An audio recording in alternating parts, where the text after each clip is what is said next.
Okay, we're starting to record. But should I intro it? We're starting now. Yeah. Hope everything's well. Yep. And today we have a guest actually. So we good.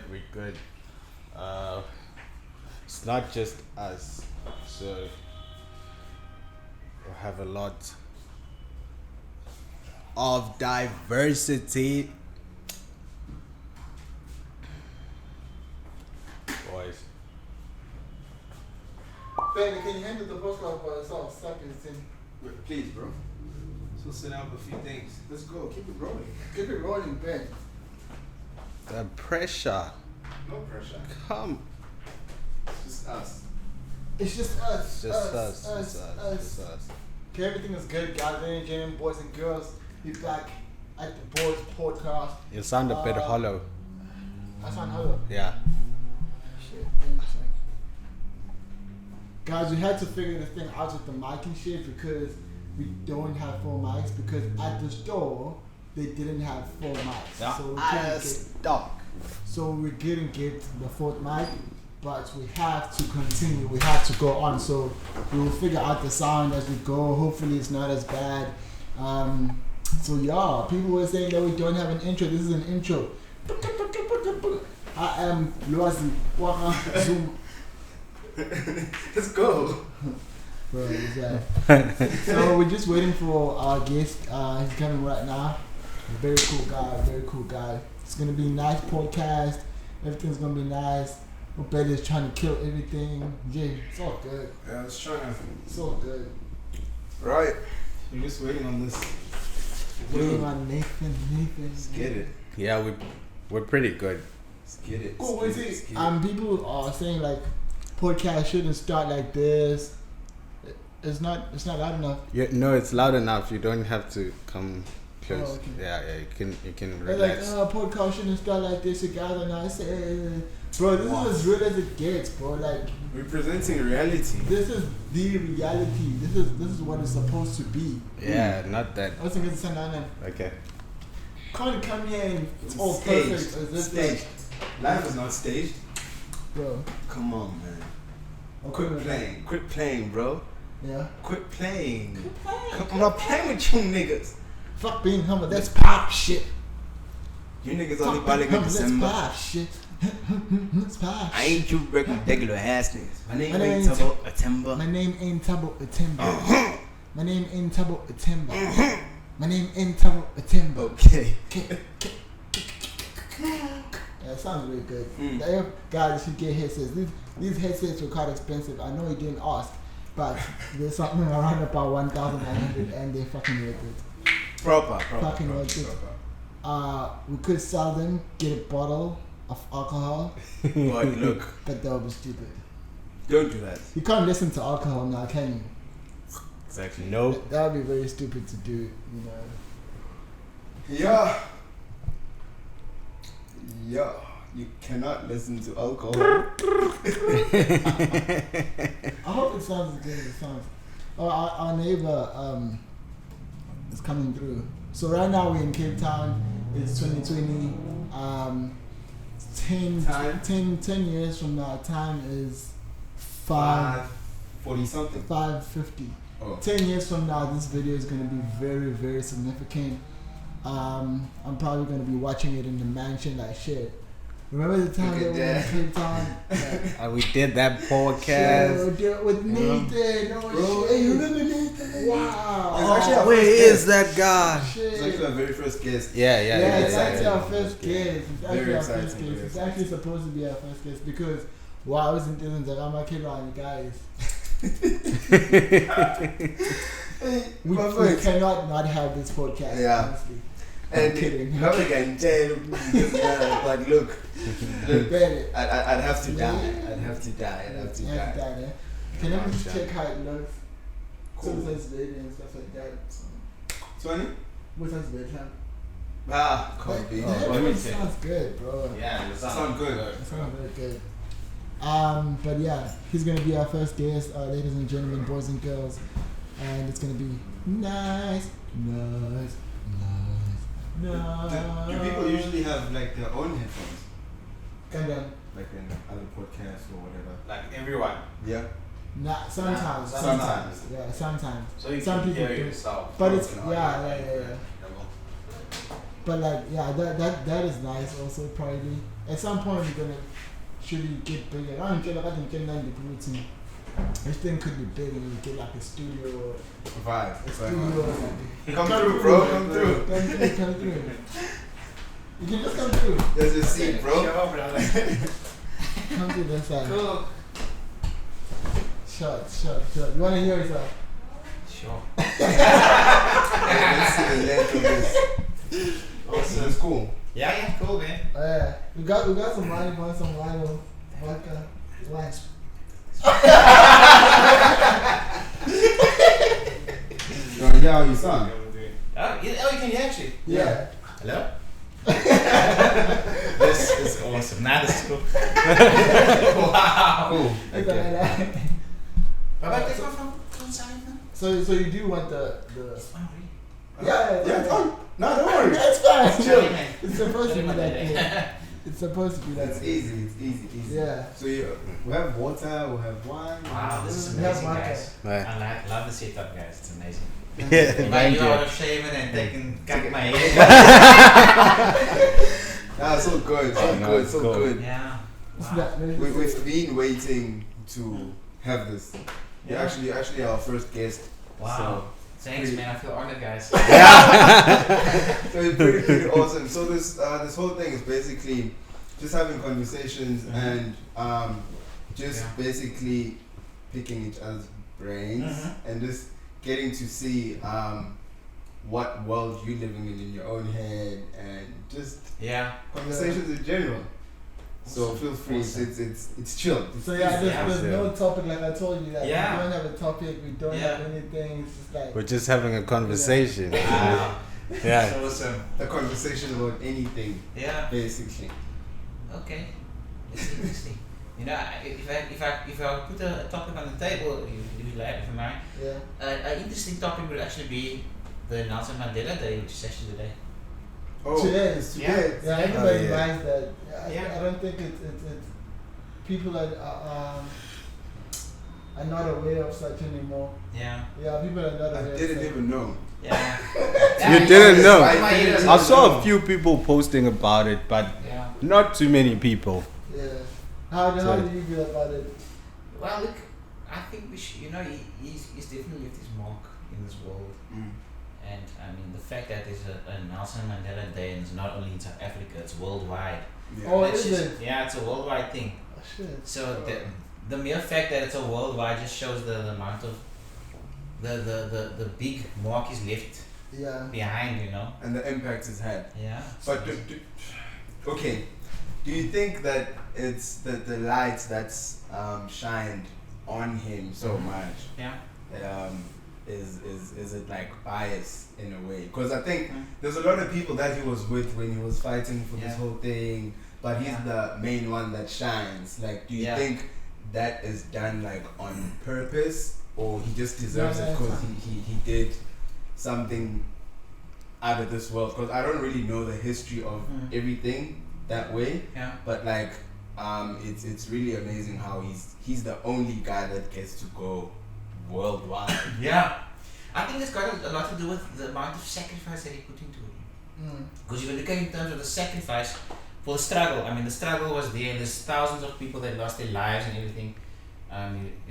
You can mention a lot of them, but I mean, the amount of sacrifice he put into it.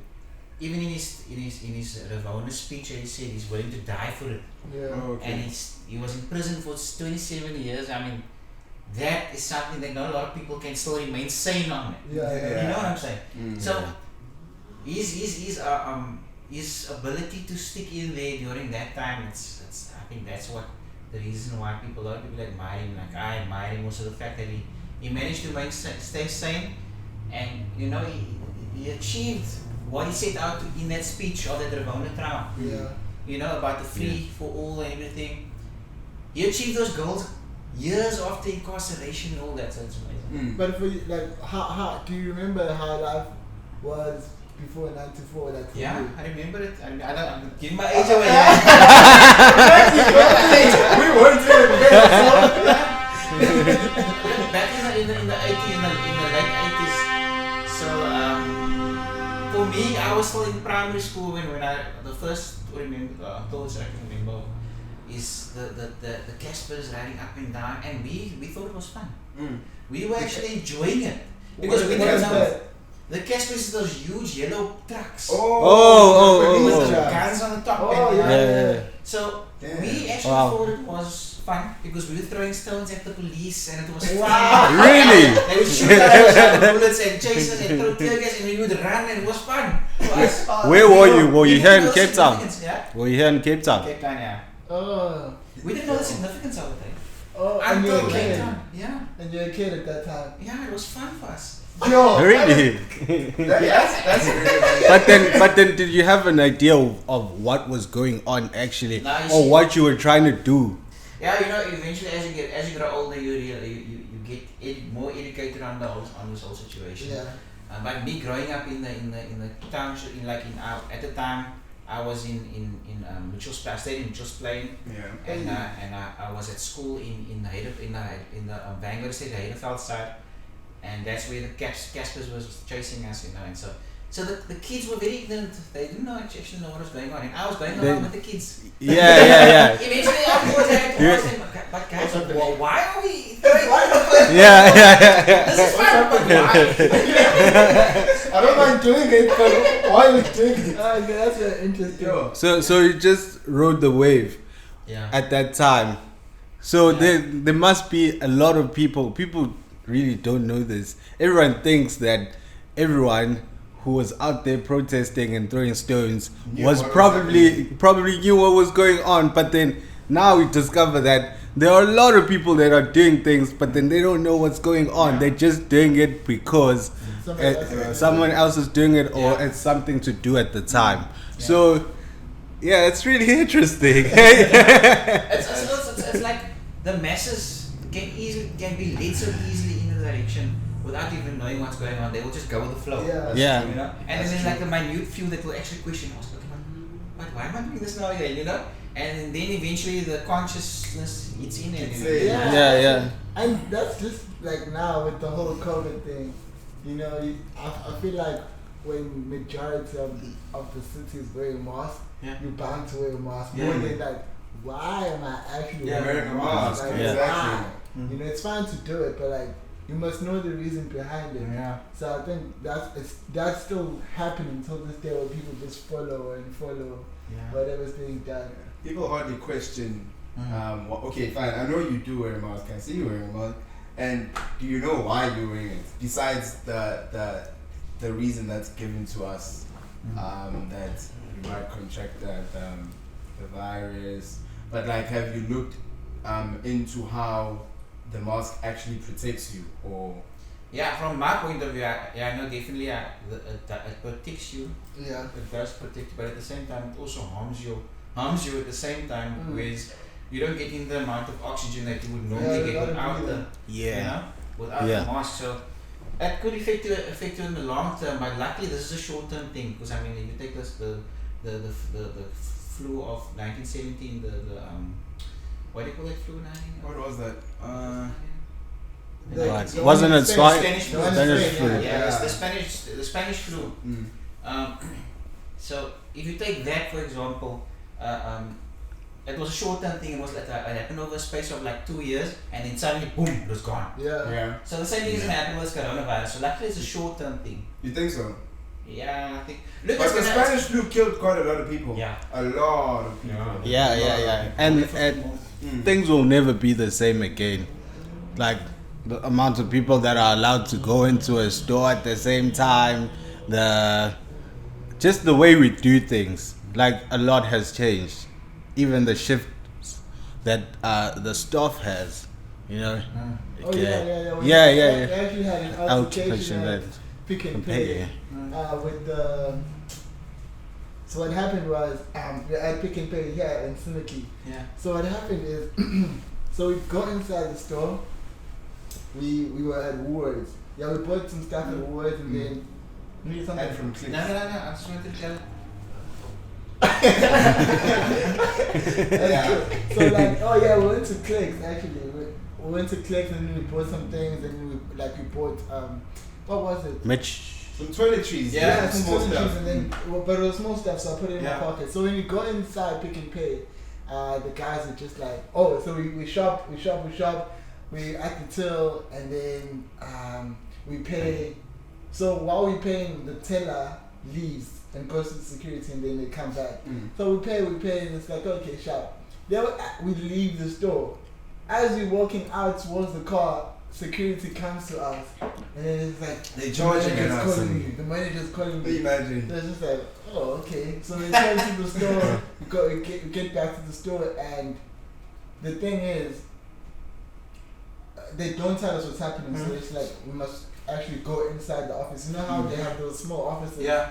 They were, I'm like, no, we're not going inside. They were like, what's happening? Yeah. I'm like, no, you guys know, the manager said this. You must Like, guys, what's happening? tell us what's We don't happening have a manager. exactly. And then then the problem started. It's like, because we were refusing to get inside. And then they told it, they didn't tell us that we stole something, but we saw that was the whole thing. They were like, suspecting us of That stealing. was the whole vibe Yeah. that they so were we putting had out, you know. a scene. And And you shouting at the manager, having a huge argument, and it's all based on they not telling us what What we is the did reason, wrong. yeah. So now you're not gonna just follow people telling you to go to this small office, Yeah. and you're gonna do exactly that. You don't even understand what's going on. Yeah, maybe Yeah. if we get inside, they're just gonna beat us up. Who knows? Exactly. so we had that happening, and then until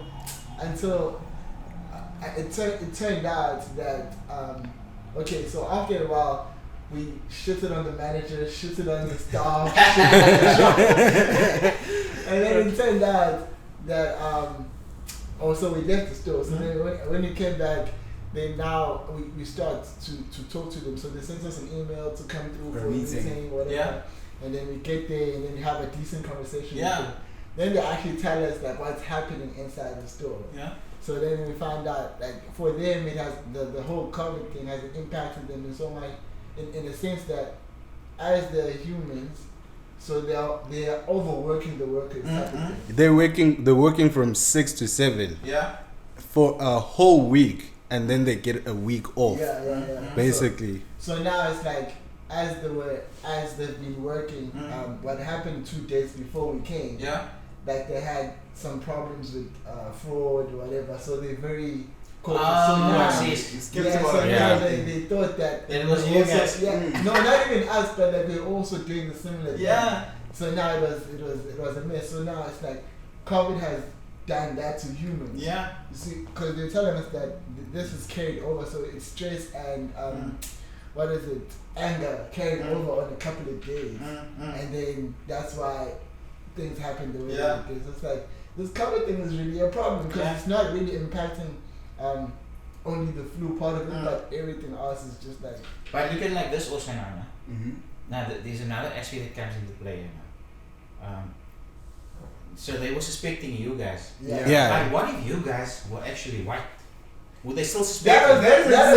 that was the The whole whole thing. thing. That was Would the they whole suspect- thing. That's the whole thing, exactly. And the reason why we actually went back to the store was to tell them that like don't just because Generalize, yeah, and Mm. there's that racism. it's easy It it's is. easy it's Yeah. easy for them to it's racism.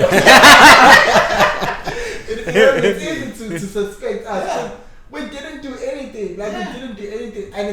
And it's not even a thing of they saw us take anything. Yeah. They just thought that something was in my pocket. Yeah. Yeah. And they don't even have it there in Pick and Pay. So it was It and didn't make then we sense. didn't. So they tell us that the procedure is actually they must see you take the Yeah. stuff or from the Definitely. camera and then you see. Yeah. And it's like, just because we Yeah. are the color of our skin. Exactly. Exactly. It's actually quite sad when you think about it. And I mean, especially in this day and age where it's being highlighted also, you look in America about this Black Lives Yeah, Matter yeah, and yeah. George Floyd, and yet we still see it, we witness it ourselves happening. And then you think yourself, okay, it's not gonna happen to you, but then it happens to us. And then it like, happens. "Whoa, this is what I've been Yeah. reading in the news, you know? Yeah, And it's yeah. happening to you now. Yeah. It's crazy. It's crazy. So I'm sure you probably have had like some encounters as well, because you do work at I've had those encounters regularly. You have them regularly? Look, I've had those encounters quite a lot, quite frequently over my lifetime. I know I'm a couple of hundred years old. But I mean, I've had those encounters, I mean, where you know, it's the problem is that especially the older white people, they feel this sense of entitlement. And, you know, they're still stuck in this way, this backward way of thinking, based on the previous system, that they still have this sense of entitlement, and also, you know, they've been indoctrinated to a certain extent that they actually themselves believe that they are superior. It's an innate belief. Because things have been in their favor for a long time. And it's not just black people, colored people, and they even have that thing amongst themselves. You know, I remember this one time when we had a guy come and fix something here. So they have to invoice the landlord. So, and then the guy asks us if the landlord was a white guy. I don't know if he was Afrikaans or he was more of a Western guy. But he asked us, is he Afrikaans or is he English? And apparently that was important to him. So he can invoice the guy, you know? So he can invoice the guy on the things that he fixed. This thing is a problem. It's really a huge problem. It's really a huge problem. And to some part of it, it's just like everything that have been teaching us, you know, as a nation, not even as white people, it's just like the same conversation is being had to generations and generations that enforces this thing of some people are superior than some. Even if it's not even, they don't say it like that, but they teach it through history. Like, look at how history is, and this is what has happened with other people, so you too as well. Probably you must follow that. So that's how white people become aware of their superior or whatever. Superiority. And then they become aware of it through history. Just like, oh, so we were like that, then that means, and then it continues. Because when you think about it, when you think from a kid, when you're a baby and you're white, like when you get the sense of, oh, that's a black guy, and you know, because you're not born like that. Definitely. Those kind of things are taught. Because if you, okay, well, at least with some of us, you've had encounters where you see little white kids and black kids play with each other and actually form a huge bond, because maybe in the white kid's family, the kid is not taught to be like that towards a black person. And if more of those things were to happen and we teach less about the history, because I don't think it's really helping anyone going back to how things were, because now things keep evolving, the world is moving forward, we're moving forward. So now why do we keep bringing back old stuff and we speaking those things into existence? So if you keep talking about apartheid, talking about how things were, you're literally speaking it into existence, and you keep saying the same thing over and over again. I personally don't think that history repeats itself. It's just people bring it back, the way that they interact with each other and the things that you basically do. So if we were to stop that type of behavior and even talking to your kids about that type of thing, I don't think it helps them in any way, shape or form, because you should at least be teaching them to watch out maybe for themselves, but don't teach them that a white person is superior, or watch out for the white person because he might hate you, because it takes the kid back mentally. You know, that's very interesting, because I've had a case, just, you know, that's the most strangest thing. Yesterday when I was at work, this old white man he's like a regular shopper in Seapoint. And but now when I came in there, he was having a discussion with one of the managers, and talking about something about why does a black person speak loud? A white person. black people is always speaking loud. Yeah, that's old white guy. Man. Yeah. But he looks like he's not homeless. He was bare feet. He stays somewhere around there. But he's obviously from this apartheid side, this customer. But now I've always told him, listen here, doesn't matter what views the customer is, you need to treat the customer nicely. So then I thought, okay, let me speak to this guy. Yeah. So I started, he's like, first he was like, who are you? I'm like, no, I'm receiving like I'm going to that thing.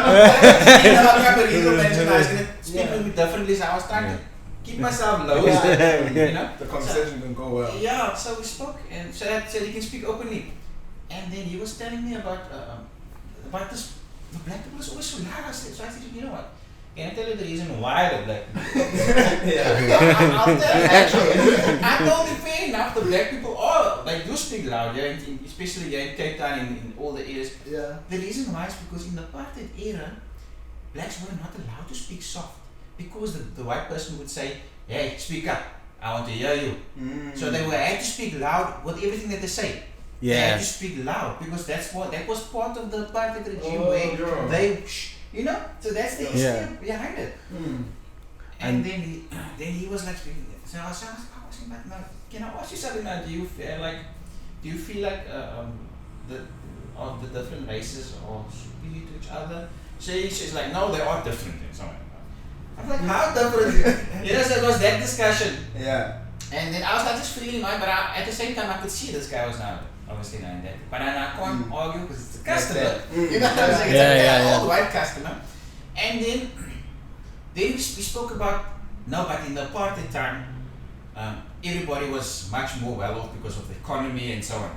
Yes, so that's what everyone. That's what he says, and then that's what these old people always say. That picture, and I showed him. I said, "Okay, there's a bench in Cape Town. I'll show it to you in the podcast, and then I'll show it to you. Actually, there's a bench in Cape Town, where it says they're whites only.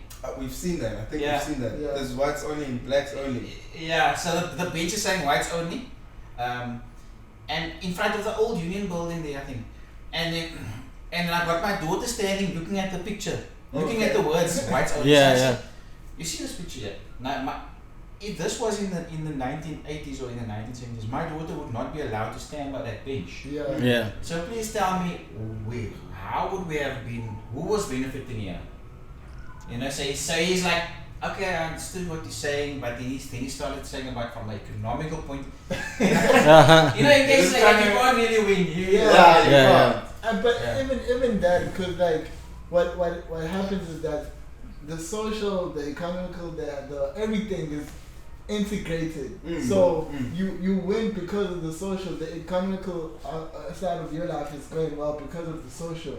So even for him to only think that everyone was well off. Socially, okay, other races were not so good, but economically we were it doesn't work like doesn't work like that. Everything is integrated because as you said that I'm picking up, and I've been picking up this for quite a while, that you said that black people speak loudly because they were not allowed to speak softly, but they don't understand that. So there are a lot of people that are doing things that they don't understand why they're doing them.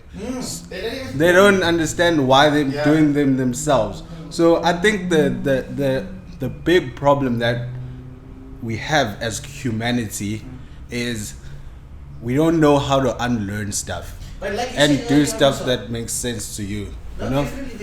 Like you said earlier, you said that the masses will normally just follow, but they don't know why they follow. In this case, it's the exact same thing. They learn from their parents to speak loud. Exactly. And they carry on speaking they also speak loud. And they don't realize the reason actually. What was the reason behind it? And the problem is, even in that light, it is only a few black people that speak loud. It's not. You can't say black people speak loudly. It's not.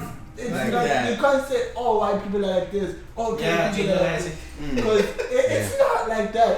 And there is no number you can say where you can finally say, okay, then all black people are like this. If there is one that is not doing what you say, then that means not all of them are like that. Exactly. It can't be the case. It Yeah. can't be the case. Because for Yeah. us, we had a very jaded perspective when we first came to Cape Town. We moved here like 2 years ago, Yeah. and like it was from KZN, like we don't have as many colored people. So we only have a certain type of colored people. We are meant to see colored people like this. What? Yeah. Bro, I'm they telling you. are different from Totally different. from the Totally KZN Maybe All kinds of colored people. and you All that's when you kinds. actually realize that okay, there's different types of colored people. Yeah. Yeah. Because we only had like one perspective. Okay, Yeah. colored people. This like is a colored Yeah. person, and that's and it. they all But stay then, around the same place. Yes. You're thinking everyone is like that. It was a different experience. Totally different experience. On that point also, man, the strangest thing is also there's quite a lot of infighting between amongst black people and the different cultures within the black community. Very true. Yeah. Very So true. yeah, that's true. You see, coming here, I realized that there's this thing amongst Xhosa and Zulu people. Like, one thinks that the other. And we thinks spoke they- about it. We the spoke last about time. it. I'm saying, like, what? Like, for instance, Zulu people might think that the Xhosa people are slick, or they think they know too much, or you know what I mean. Yeah. And they think vice versa as well. They think that we out here to try and Yeah. rob them. Like we're trying to cover them. Yeah, we have we've had So a couple of those. When you try maybe to advise a person to buy a certain thing instead of the other thing, they think that you're trying to finesse them or you're trying to rob them. So that's just that thing. Like, oh, usually people are like this, you Xhosa people are like this, and we've never really sat down and spoke about this. Like, actually, what is the problem? If there is a problem. And these things, I think what's the most important thing is that even as like he was saying, in white people as well, there's this thing of Afrikaners and English. Like in the colored people, you probably have your guys' thing. Yeah, you've got you also Afrikaans and English in the colored In area colored. also. Yeah. And also the economical divide Exactly. of the poor coloreds, and you've got your richer coloreds, and then the poor coloreds will tell the white rich coloreds, hey, so sturvy man, so sturvy coloreds. What's that? What's that? Sturvy means like a stuck up. And then you get the color from the farm areas. They are called the plus jappies. Plus So jappies. you see, there's Jappies. like they've always stigmatized each other in different And classes it's of it's colors. everywhere, every color, and it's just like the problem is us humans. Honestly, it's us. We always try to find that thing, because I'm pretty sure even in us Zulu people, there's that. You know, it's like I think the perception that white people have is that when I see what is it? I don't know what you guys call them here, but you know those guys who live in the streets that look gangsterish. Which ones? Like the ones that look The gangsterish. colored gangsters. Yeah, colored gangsters. Yeah, the gangsters. So yeah, we have like Zulu ones that are like that. Okay. So why people think that when I pass those guys, I'm not scared. Mm. I'm also scared. True. That's so true. Like, I'm also scared. That is I don't so know. true. And that's because That is really, really true. And it's a thing of like, so now when, let's say, a white person will see that type of behavior sing amongst gangsters, now automatically when they see a black person, they might associate that behavior, not knowing that you are actually a bit more civil. Like, you understand that I'm not just gonna rob you off your phone or do some shady shit like that. Like, there are different parts. and they don't think most don't think that's possible. You know, or maybe they do, but then there's this huge what is it, like a I don't know, but something protecting them. I don't know what you call this thing. Like they put up a wall, basically. I'm not sure if you're the right one or the wrong one, but I'm just gonna walk. And then they give you the grin. Yeah, they give you the grin. No, you see, like in the colored gangsters, there's something called the booker. Yeah. What is The that? booker in English, the books. it's like a certain slang, gangsterism slang, Yeah. like in the 26s, 28s, and then you Oh, must be able to call it. You must be able to speak the language. Like in other words, speaking the language is Sabila. Yeah. Oh, yeah. yes. So if you can Sabila the language, then you can get away with a lot. Like I can Sabila, I can speak the language, and you Yeah. must never show fear, man, when it comes to the gangsters, Yeah, the when colored it comes to gangsters. this, yeah. Because the moment they sense a small little bit of fear in you, boom. They attack you like a hyena, you know, because they eat on the fear because they don't understand. They And prey on it. They will speak to you and try to sense if you're gonna start getting scared. Yeah. Oh, And yeah. then once you're scared, then it's over. Then you can forget. Just give your back, give your wife. Just give it up like Yeah, that. but just don't show fear. Like for you guys also, let me tell you something now. Yeah. Yeah. Don't be when a guy comes up to you with a knife. Okay, you can.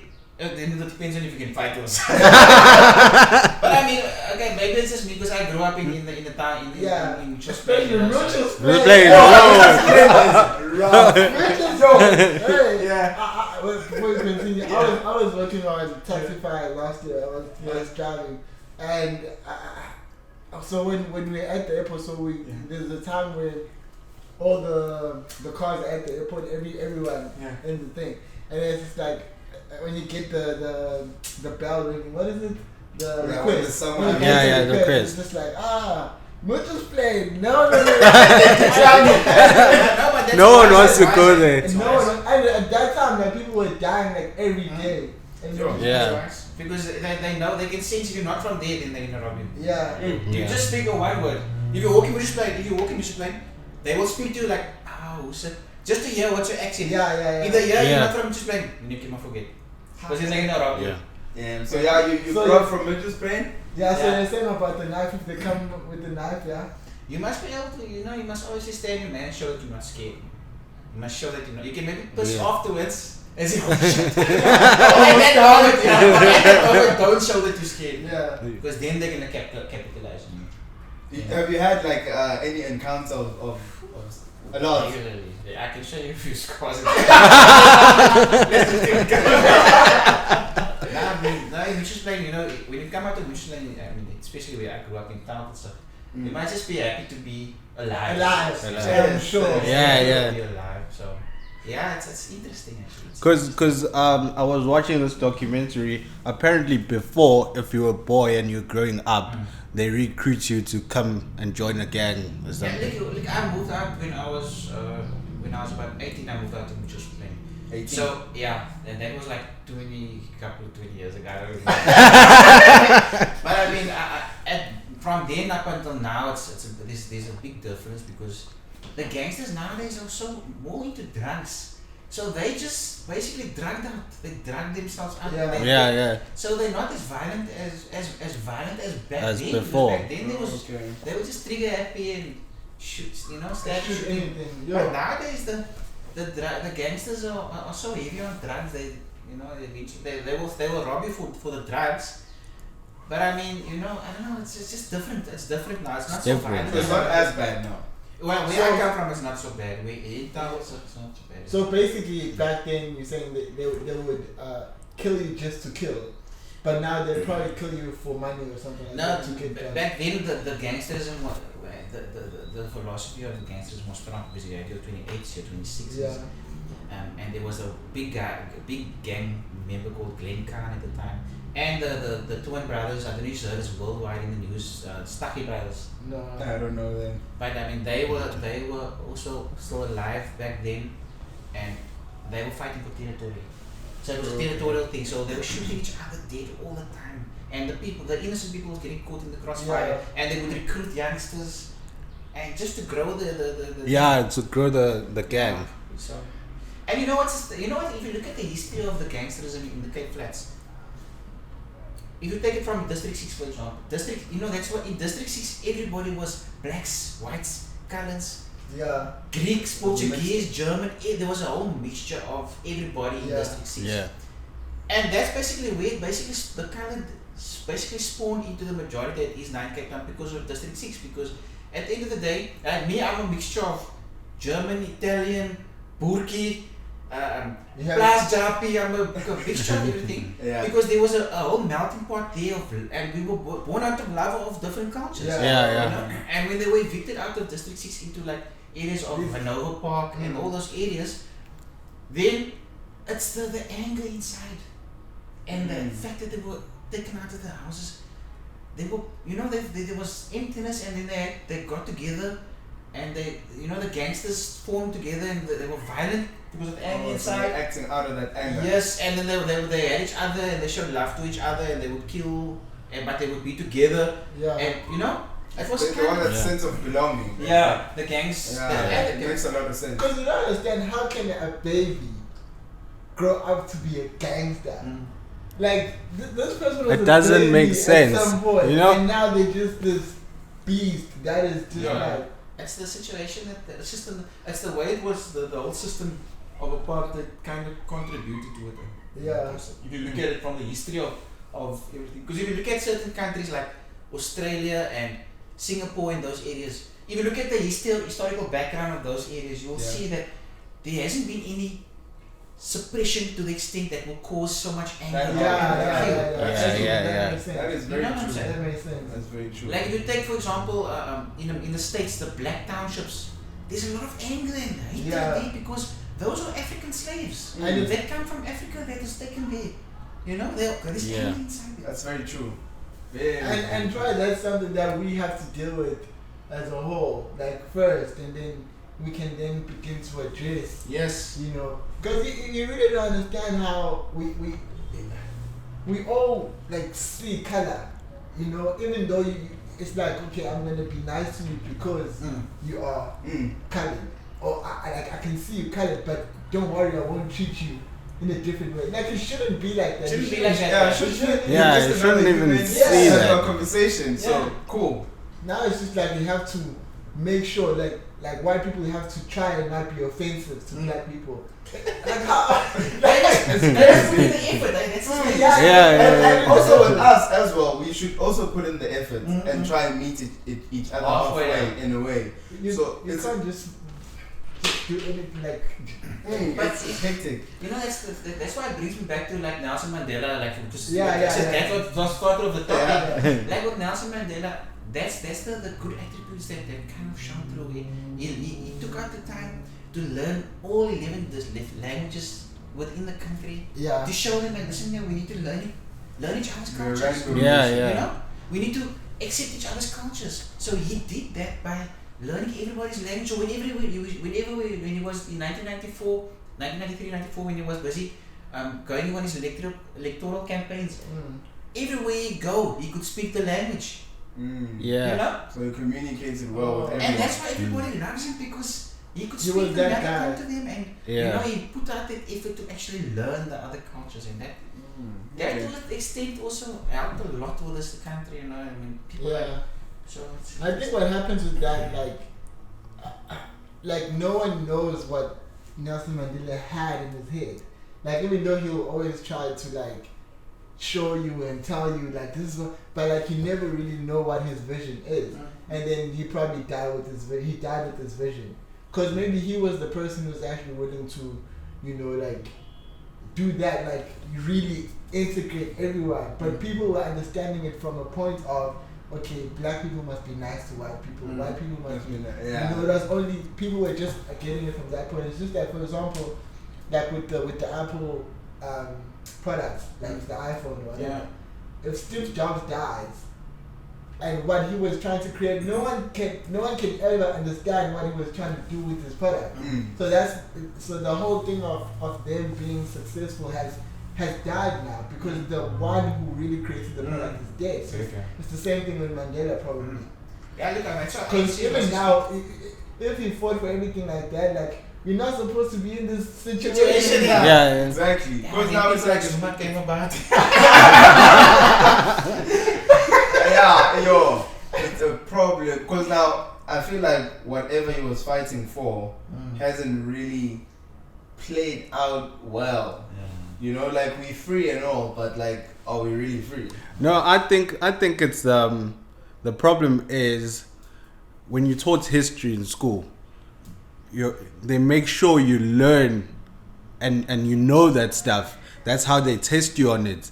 But I think the way that it should be taught is that the stuff that happened, they test you in a way of unlearning the stuff, you know? So you know what happened, but at the test, you're gonna write on how that won't happen, or how in the future generation won't act like this. So they being taught ways to act based on what happened before. So you're basically unlearning what happened.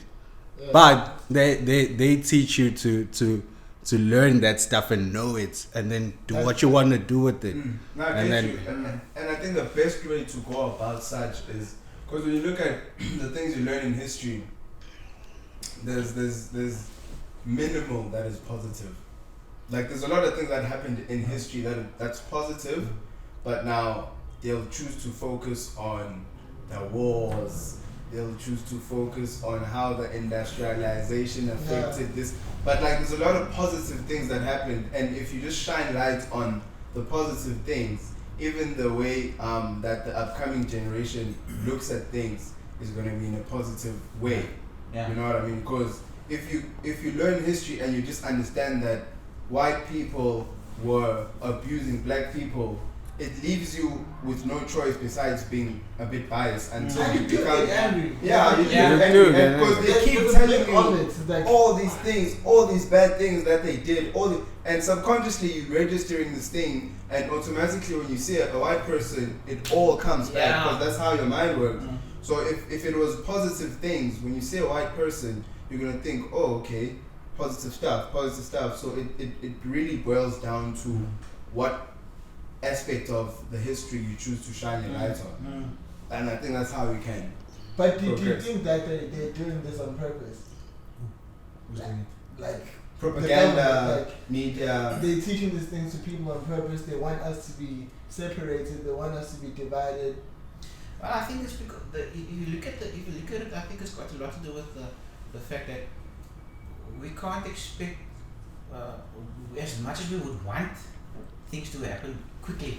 We can't expect over 100 years of oppression, or hundreds of years of oppression to be suddenly fixed over a space of like 10 or 15 years, man. And that's where a lot of people kind of that misconception of getting that right. It's gonna take at least another 2 or 3 generations before we can actually say right.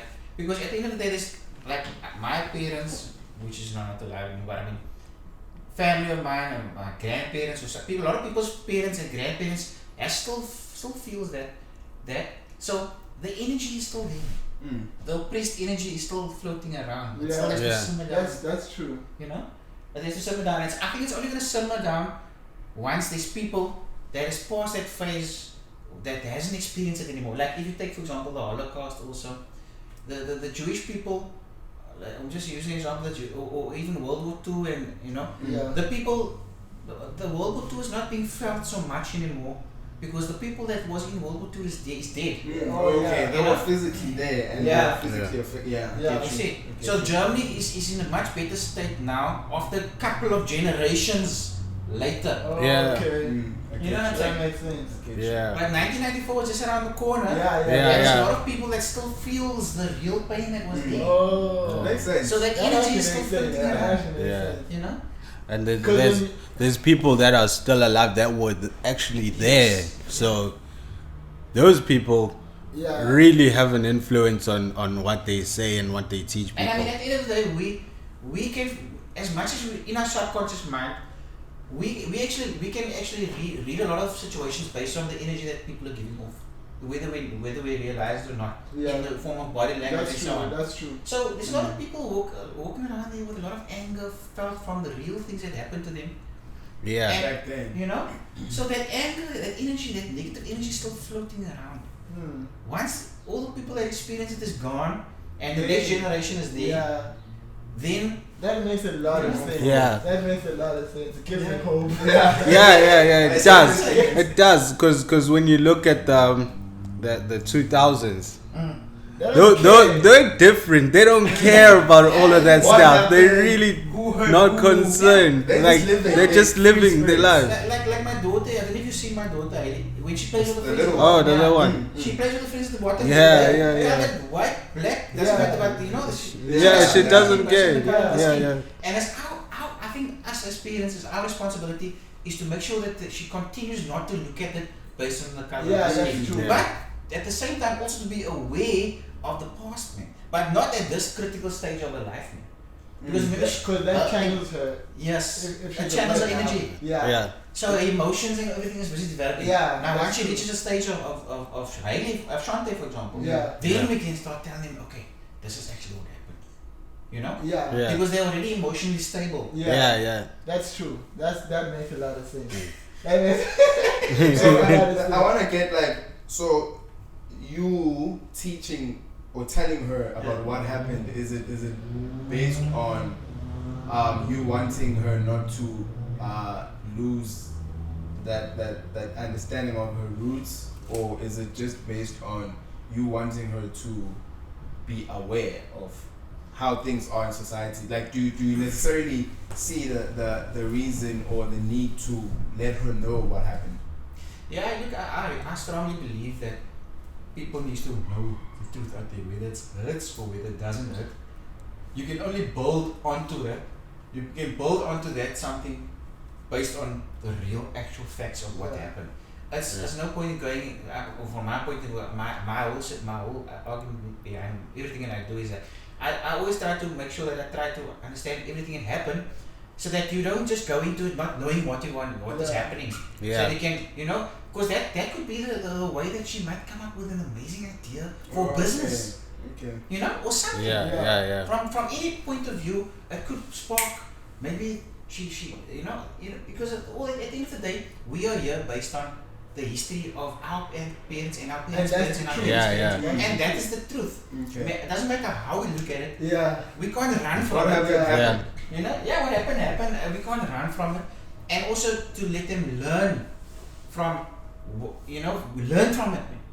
Because at the end of the day, where we are now with podcasts and with cell phones, we would not have reached this technological stage if we didn't know what happened in the past. Yeah. Very true. Okay, Yeah, that's true. That's true. Very true. Very That's true. true. And like, yeah, you're coming in. come with the point. Like with your kids, do they watch TV? No, they don't watch TV. They don't watch TV at all. They only watch movies and YouTube and so on. Yeah. Because the TV, the problem that I have with TV is that they're so indoctrinized to a certain extent that they only play what they would like you to watch. You don't have really a choice. You don't have a So choice. that commercial comes on, I must sit and watch this commercial. It's not like you can switch and go to. But on something YouTube, else you or can whatever. skip I'm gonna the get you commercial. right now. Yeah. Good idea. So you see what I'm You saying? have to watch that. You have to watch it. So Yeah. I'm teaching my kids to understand that, listen guys, you determine what you want to do when you want to do it. Yes. Okay. You got it on Yeah. That's what I was thinking as well. It's like, what you see on the TV is directed to what they want you to see. And what the masses want to see maybe also. And it obviously sparks a certain type of thoughts. Like if you keep watching the same thing over and over and over, it's going to change you in some way or another. So I think that considering the type of kids that are growing, they're critical thinkers. So now if you're going to feed them TV so much, it's going to come, like the results are going to be the same. Yeah. They're just going to be like the people that grew up watching TV, and that's not what we want. Yeah. We want the evolution, because I'm maybe Windows 7. The kid must be Windows 8. Yeah. Need to So elevate. the next generation must be more evolved Yes. than us. They must. No, definitely. That's good. That's Guys, I must say, this is an awesome sector. Oh, thanks. we try. Oh man! But soon you're gonna be moving back to KZN. When you should Probably by the end of this month. Oh no. That's terrible, man. That's the worst news for you. The whole week. We need to go back, bro. Yeah, just to be closer to family, Okay. closer to the people you love. Because I mean, No, definitely, yeah. you're working towards making the lives of the people you love much better. Yeah. How are you gonna do that when you're all the way here? Yeah, I definitely agree what you're saying. Imagine you being away from your kids, maybe like in a totally different province, and you're working so much, but you never see them. Yeah. You Yeah. never see them. It's hectic. Yeah. No, definitely, guys. I Yeah. definitely agree with you. Yeah. It's like, at the end of the day, it's Yeah. like, is it really worth it? Because for us, that just pops. Like, okay, we are here, and your whole family is in Kenya, in your home. And sadly, something happened to spark that whole idea. We had a friend that we went with to university, and then like he's a young boy, he's probably 24 there, yeah. and he actually got shot and he died like maybe 3-4 weeks ago now. Yeah, a couple of weeks ago. And we couldn't go to his funeral because of the whole COVID thing. Yeah. You need to get a permit to go and at that time it wasn't even possible. It wasn't even possible. So now you're just looking at all those things. Like, you're just looking at I all have to call the girls. You must bring more now. Did the whole So yeah, you're looking at that, like imagine that happening for a lot of people that you love, and you can't say just like, nah, you need to go back home. Yeah. Go back home. So it's really a thing, and you need to see your siblings grow up, your nephew, Yeah. you know, and you need to pass down the knowledge that you've got. You know, like you have to elevate your family, not even financially, but like knowledge-wise. Just be there, you know. Groom them so when they start getting off the path, to just bring them back, you know, because you've been through so much. So this is what the whole podcast is about. Like, you probably have been through more things than us or anybody else. Maybe it's like we don't have to do the same mistakes that you did for us to, you know. We can't make the same mistakes. So if we share that information, we minimize mistakes for the human race, and then people will know what to do. You know what not to do. Yeah. How does a guy from Mitchell's Plain who grew up in that place come out of that place to, you know? Yeah. Because some kids are probably still stuck there. No, Some of your friends that you know are probably still stuck there. And, Yeah. you know, Yeah. Oh, you're 100% right. Like, I mean, and a lot of your experiences kind of defines who you are and the things you do also, and your mindset is so important to, you know, like what you're saying, like where I come from a very rough area, and it's also important to not forget where you came from. That's why I'm here now, but I still want to give back to the community, and that's why I started the basketball. Yeah. Okay. Because I mean, when I grew up, I realized that there's nothing for the youth to look out for. Exactly. Yeah. It's only drugs. Yeah. So that's why there's now basketball. The sport is growing. And just play now. Yeah.